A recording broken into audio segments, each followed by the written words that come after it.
अभी तीसरी लहर आने वाली है, और तीसरी लहर मैं बता सकता हूं कब आएगी, कितनी जोरदार होगी, सारी बातें बता सकता हूं। मुझे मालूम है तू, ये सब तेरा किया धरा है, ये प्रक्षेपण तू करवा रहा है, ये रेडिएशन तू फैला रहा है, क्योंकि मुझे मालूम है। कोई बोलेगा नहीं, किसी को बोलने की हिम्मत नहीं है, लेकिन सच यही है। जो मेरी बात को सुन रहे हैं वो इसे रिकॉर्ड करें और लोगों तक पहुंचाएं। तीसरी लहर कब आएगी, कैसे आएगी, कितनी जोरदार होगी, मैं बताता हूं। तीसरी लहर कब आएगी? जब उत्तर प्रदेश के और दूसरे पंजाब और उत्तर प्रदेश के जो चुनाव एक साथ होने वाले हैं, उनका अंतिम चरण चुनाव का वोट का चलेगा, तब तीसरी लहर आएगी। ये बोल रहे हैं सितंबर में आएगी, अक्टूबर है, तो वहां बेवकूफ बनाने का धंधा है, ये नहीं आएगी। जब चुनाव हो जाएगा, उसके अंतिम चरण, जब चुनाव खत्म होने को होगा, तब आएगी तीसरी लहर। और इस तीसरी लहर में आदमी मरेगा कैसे जानते हो? इस बार सांस के लिए, ऑक्सीजन के लिए तड़प तड़प कर मरा, अगली बार ऑक्सीजन मांगेगा ही नहीं, गिरेगा, तड़पेगा, मर जाएगा बस। 5 minutes, with in 5 minutes in death. क्योंकि इस बार का जो रेडिएशन नरेंद्र मोदी फैलवाएगा, वो रेडिएशन और तगड़ा होगा, जो बच्चों तक के इम्यून सिस्टम को भेद देगा। युवा 18 साल, 12 साल, 14 साल के बच्चों तक के इम्यून सिस्टम को भेद देगा, सांसें रोक देगा, शरीर से तुरंत ऑक्सीजन खत्म कर देगा। विज्ञान की दुनिया में, किसी महामारी में, किसी विज्ञान की दुनिया में, किसी भी विज्ञान में ऐसा नहीं है कि किसी के शरीर से ऑक्सीजन अगर खत्म होता है तो वो एकमात्र कारण होता है रेडिएशन।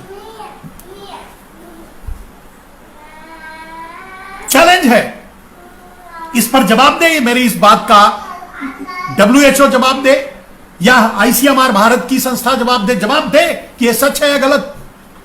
किसी को भी ऑक्सीजन के बगैर मरेगा तभी जब उसके शरीर में रेडिएशन एक लेवल से बहुत ज्यादा आगे निकल जाएगा। तो यह कृत्रिम है, यह नरेंद्र मोदी की साजिश है। नरेंद्र मोदी का टारगेट है 84 करोड़ भारतवासियों को मार देना। यह वर्ल्ड ऑर्डर की डिमांड है, भारत को वर्ल्ड ऑर्डर में सेट किया जा रहा है। मरेंगे, आप भी मरोगे, हर घर में 3 आदमी मरेंगे, 5 लोगों का परिवार एवरेज माना जाता है। 84 करोड़ मरने का मतलब होता है हर घर में 3 आदमी मरेंगे एवरेज। किसी के घर में 1 मरेंगे तो किसी में 3-4।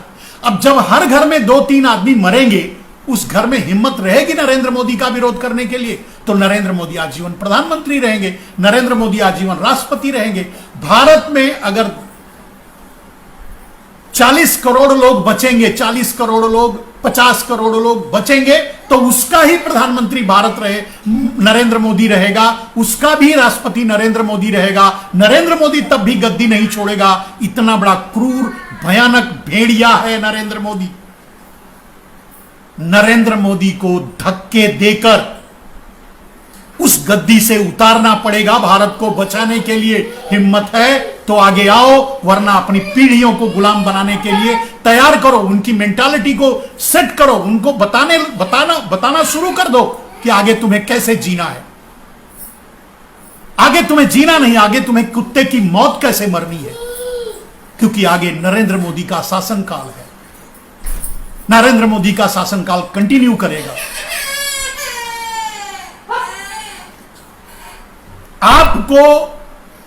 अगर आपको अपने आप को नहीं, इस देश को बचाना है, अगर आपको लगता है कि भारत आपकी भूमि है, आप भारत के लिए में पैदा हुए हो, भारत के लिए जी रहे हो, भारत के लिए कुछ कर सकते हो, तो आपको आगे आना होगा।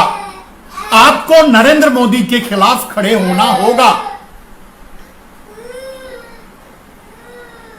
आपको नरेंद्र मोदी को गद्दी से हटाना होगा। मेरे दोस्तों, मुझे जो कहना था, मेरा जो विषय था वो ये था कि नरेंद्र मोदी भारत के प्रधानमंत्री नहीं है, अडानी अंबानी यानी मोदी शाह पारेख मेहता के CEO बन के रह गए हैं।